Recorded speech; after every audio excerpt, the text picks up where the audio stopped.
అభి రోషిని ఇంటికి వచ్చి అక్కడ కూర్చుంటాడు. ఇక రోషిని ఎదురుగా కూర్చొని రోషినితో ఇలా అంటూ ఉంటాడు. ఏంటి రోషిని, ఇక ఇంతవరకు నువ్వు ఆడిన నాటకం చాలు.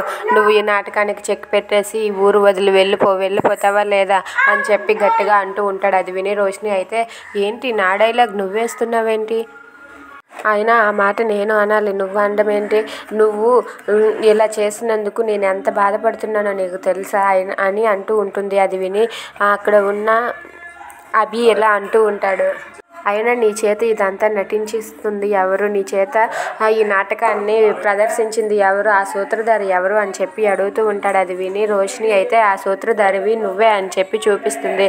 అది విని అభి షాక్ అవుతాడు. అవును, అసలు సూత్రధారివి నువ్వే.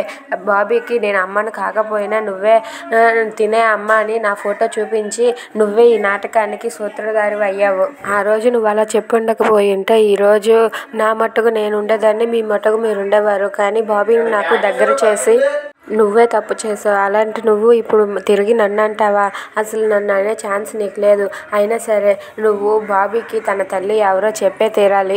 నేను తన తల్లిని కాదు, తన తల్లిని తీసుకువచ్చి బాబీకి దగ్గర చేయాలి. అలా చేశాకే నేను ఈ నాటకానికి చెక్ పెడతాను, ఈ నాటకాన్ని ఆపుతాను, లేదా అంతవరకు ఈ నాటకాన్ని అలా కొనసాగిస్తూనే ఉంటాను అని చెప్పి అంటుంది. అది విని అభి అయితే, ఏంటి, బాబీకి తన కన్న తల్లిని తీసుకువచ్చి దగ్గర చేయాలా? నో వే, అస్సలు అలా చెయ్యను. నేను అలా చేస్తే ఇంకెందుకు ఇవన్నీ, నేను బాబీకి తన తల్లిని అస్సలు దగ్గర చేయనివ్వను, బాబీ నా దగ్గరే ఉంటాడని చెప్పి గట్టిగా అరుస్తూ ఉంటాడు. Please subscribe.